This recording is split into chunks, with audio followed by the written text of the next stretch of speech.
मैं शशिकांत मिश्रा, सरस्वती विद्या मंदिर inter college Bisalpur पीली। आज आपके समक्ष कंप्यूटर साइंस क्लास 9 पहला चैप्टर कंप्यूटर के बारे में आपको बताने आया। जैसा कि आप सब लोग जानते हैं, कंप्यूटर आज कॉमनली यूज वाली चीज़ है, हर जगह यूज हो रही है। कोरोना काल चल रहा है, अगर ये कंप्यूटर ना होता, कंप्यूटर डिवाइस ना होती, कंप्यूटर की सोच ना होती, तो शायद हम लोग बहुत सी ऐसी चीज़ें हैं जो नहीं कर पाते, जिन्हें आज सुगमता के साथ कर रहे हैं। बच्चों, सबसे पहले हम समझते हैं कि कंप्यूटर क्या है। कंप्यूटर एक ऐसी डिवाइस है जो प्रोग्राम्स पर काम करती है, एल्गोरिथम पर काम करती है, हमारे दिए गए निर्देशों पर कार्य करती है, इन्हीं सब चीज़ों पर तो कार्य करती है। तो इन सब चीज़ों को समझते हुए कंप्यूटर का सामान्य नाम जो हिंदी में लिया जाता है वो संगणक, परिकलक, वस्तुतः एक अभिकलन यंत्र, प्रोग्रामेबल मशीन है जो दिए गए गणितीय तथा तार्किक संक्रियाओं को क्रमशः स्वचालित रूप से करने में सक्षम है। इसे अंकगणितीय, तार्किक क्रियाएं व अन्य विभिन्न प्रकार की गणनाओं को सटीकता के साथ पूर्ण करने के लिए योजनाबद्ध तरीके से निर्देशित किया जाता है। मतलब आप इसमें गणित की भी क्रियाएं कर सकते हो, आप इसमें तार्किक क्रियाएं भी कर सकते हो, लॉजिकल जिन्हें इंग्लिश में बोलते हैं, जिनमें कि अब आपका ये है, यदि श्याम आएगा तो मैं पढ़ूंगा। तो ये क्या है? कंडीशन है, एक लॉजिक है कि वो आएगा तब हम ये करेंगे। तो ऐसी ही कंडीशंस हमारी कंप्यूटर में जो प्रोग्राम्स होते हैं उनमें लगाई जाती है, और उसकी वजह से क्या रहता है, आगे चलते हैं आपको बहुत कुछ पढ़ाना है इस सबके बारे में, तो इसीलिए यही कुछ छोड़ आगे आगे। कंप्यूटर की फुल फॉर्म, कंप्यूटर की फुल फॉर्म बहुत ही कॉमनली यूज वाली चीज़ है, इसको याद रखिएगा। और इसमें सबसे पहले क्या है आपका, C commonly operated machine particular used technical educational research. आप इन सभी शब्दों के अर्थ, मीनिंग बहुत अच्छे से जानते हैं। कॉमनली मतलब सामान्यतः, ऑपरेटेड मतलब कोई भी कार्य अपने आप होने वाला, कोई कार्यक्रम अगर चल रहा है तो उसे ऑपरेट बोलते हैं। मशीन आप लोग जनरली यूज करते ही हैं। फिर पर्टिकुलर का मतलब यह है कि व्यक्तिगत, यूज्ड उपयोग। Technical education and research, technical का मतलब आप लोग जानते ही हैं, टेक्निकल का मतलब तकनीकी, एजुकेशन का मतलब रिसर्च, शैक्षिक, और रिसर्च का मतलब आपका शोध से है। तो आप लोग मेरी समझ में समझ गए होंगे। फिर से एक बार देख लीजिए, commonly operated machine particular used technical education and research. Next, computer program. अब कंप्यूटर प्रोग्राम को समझने से पहले आपको ये समझना जरूरी है कि प्रोग्राम होता क्या है। आप लोग देखते हो शादी बारातों का प्रोग्राम होता है, सबके यहाँ कॉमनली होता है, ये सब लोग जानते हैं उसके बारे में।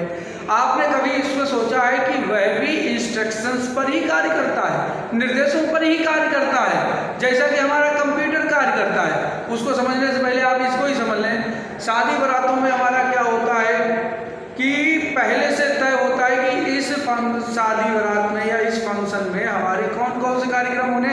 सबसे पहले भोजन देना है, फिर हमें माली का काम माली को देना है, फिर हमारा जयमाला का कार्यक्रम माली के द्वारा संपन्न होना है, फिर हमारा पंडित जी से विवाह कार्यक्रम, वैवाहिक कार्यक्रम सारे संपन्न होने हैं, फिर विदाई कार्यक्रम होना है।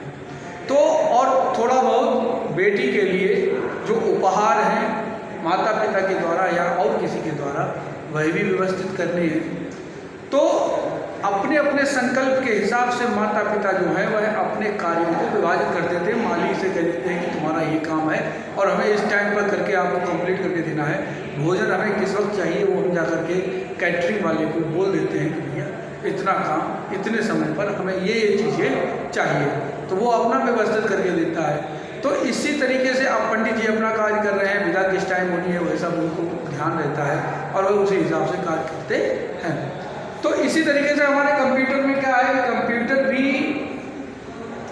कंप्यूटर का मतलब एक अर्थपूर्ण निर्देश होता है जो प्रोग्राम है उसका मतलब क्या है कि एक अर्थपूर्ण निर्देशों से होता है। कंप्यूटर सही काम करे इसके लिए आपको कंप्यूटर को सही आदेश देना होता है और सही आदेश के साथ आपका कंप्यूटर, आपका प्रोग्राम भी एक सही निर्देश अनुसार बनाया गया हो, यह बेहद आवश्यक है। अब ये भी है कि आपका जो प्रोग्राम है वो बहुत ही कुशल व्यक्ति के द्वारा बना हुआ हो जो कंप्यूटर की भाषा को जानता हो। अब शादी बारात में है तो आपका खाना बनाने वाला वही होगा जो कैटरिंग का काम जानता होगा।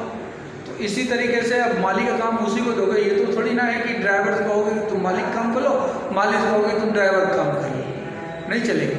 जिसका जो काम है, जिसमें महारत हासिल की है वही कार्य करता है। तो इसी तरीके से यहाँ पर हमारे कंप्यूटर में जब प्रोग्राम लिखे जाते हैं तो प्रोग्रामिंग भाषा भी आना जरूरी होती है, उसकी बात को समझना भी जरूरी होता है।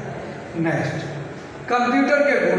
कंप्यूटर के गुणों की बात आई तो सबसे पहले क्या है, आपका स्पीड है, फिर एक्यूरेसी है, वर्सेटाइलिटी है, स्टोर करने की क्षमता है, स्टोरेज कैपेसिटी है, रिमेम्बरिंग पावर है, रिलायबिलिटी है और डिलीजेंस है। तो गति है, शुद्धता है, चंचलता है, भंडारण क्षमता है, याद रखने की शक्ति है, विश्वसनीयता है और क्षमता है। तो सबसे पहले हम चलते हैं स्पीड के ऊपर। आप लोग कंप्यूटर की स्पीड का मतलब ये ना समझे कि मोटरसाइकिल से चलने वाले व्हीकल की ना, उसके कार्य करने की गति को हम यहाँ पर गति के रूप में यहाँ पर डिफाइन कर रहे हैं। कंप्यूटर किसी भी कार्य को तेजी से कर सकता है। सामान्य कंप्यूटर सेकंडों के 1,00,000वें हिस्से में माइक्रो सेकंड में कार्य करता है। अब देख रहे हैं कि कंप्यूटर की स्पीड क्या है कि 1,00,000 सेकंड का 1,00,000वां हिस्सा, मतलब पलक झपकते, पलक चलाने में भी टाइम लगेगा, उतनी जल्दी ये कार्य करके देता है। तो कंप्यूटर की बहुत अच्छी स्पीड होती है। नेक्स्ट है संग्रहण क्षमता। संग्रहण का मतलब क्या है कि स्टोरेज। अब कंप्यूटर में डाटा संग्रहण करने की क्षमता अधिक होती है। हजारों शब्दों को डिस्क के एक सोनू सेट पर सेट कर सकते हैं। अब आप सिलेक्ट, होता क्या है कि मैं जब पढ़ता था आज से लगभग 17-18 साल पहले कंप्यूटर, तो कंप्यूटर में जो स्टोरेज होती थी वो 120-60 GB होती थी, तो बहुत मानी जाती थी। परंतु आज की डेट में क्या है, हमारे पास जो कंप्यूटर मार्केट में है 1 टेराबाइट, 2 टेराबाइट, इस तरीके की मेमोरी चल रही है। 1 टेराबाइट में 1024 GB होते हैं।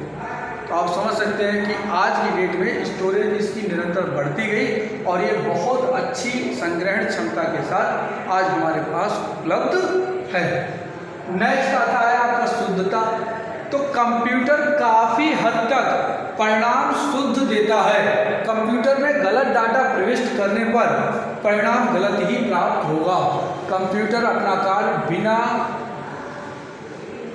फ्रिज के करता है, मतलब कोई भी त्रुटि इसके अंदर नहीं होती। वह अपनी तरफ से कुछ नहीं जोड़ता, जो आपने दिया है उसी इंस्ट्रक्शंस को फॉलो करता है और आपको रिजल्ट देता है। नेक्स्ट, व्यापकता। कंप्यूटर द्वारा संपादित कार्यों की व्यापकता निरंतर बढ़ती जा रही है। कितना भी जटिल कार्य क्यों ना हो, कंप्यूटर के द्वारा आसानी से कर सकते हैं। जैसे पत्र लेखन है, पत्र विवरण रिपोर्ट है, प्रिंट करना है, फाइल व्यवस्थित करना है, वही खाते व्यवस्थित करना है, सूचना एवं जानकारियों का आदान प्रदान करना है, उन्हें सुरक्षित करना है।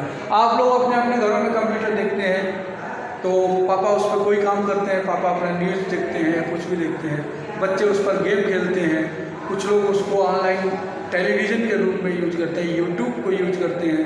तो और कुछ लोग अपना डेटा भी उसमें सुरक्षित रखते हैं। पारिवारिक फ़ोटो आप लोगों ने देखे होंगे, कॉमनली वो रखे जाते हैं उनके साथ। कुछ इंपॉर्टेंट फाइल्स भी वहाँ रखे जाते हैं और कुछ लोग मनोरंजन के लिए फिल्म्स भी अपनी डाउनलोड करके कंप्यूटर के अंदर रखते हैं। तो कंप्यूटर कई काम एक साथ कर रहा है, एजुकेशनल भी कर रहा है, आपका रिसर्च साइंस में भी लगा हुआ है, सेट आपका स्पेस टेक्नोलॉजी में आज की डेट में यही यूज हो रहा है।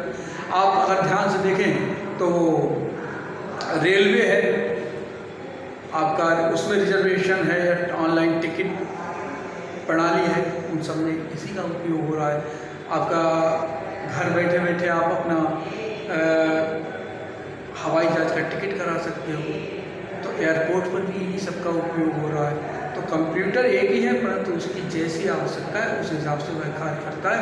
हम उसके वर्सेटाइल नेचर से परिचित भली भांति हैं।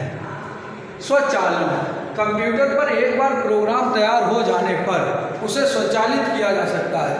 कंप्यूटर में डेटा इनपुट करने के बाद कंप्यूटर स्वतः ही अपना कार्य शुरू कर देता है। मतलब कंप्यूटर में हमने डाला, हमने कर दिया फिल्म है, हम चलो फिल्म की ही बात लेते हैं क्योंकि आजकल वो कॉमनली ज़्यादा देखते हैं।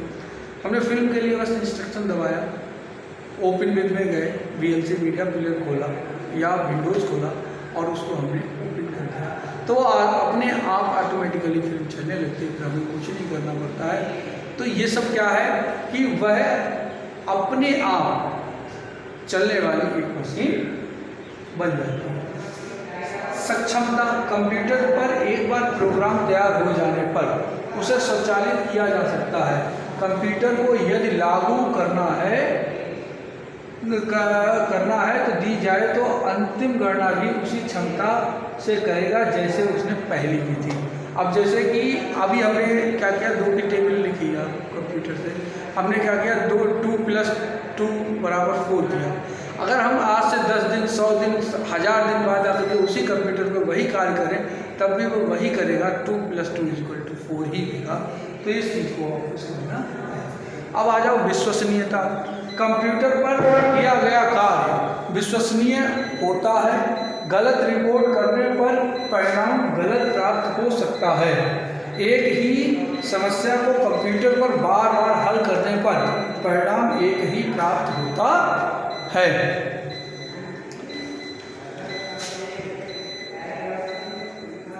कंप्यूटर की सीमाएं, नंबर 1 बुद्धिहीनता, नंबर 2 भावना रहित, इस तरीके से होती है।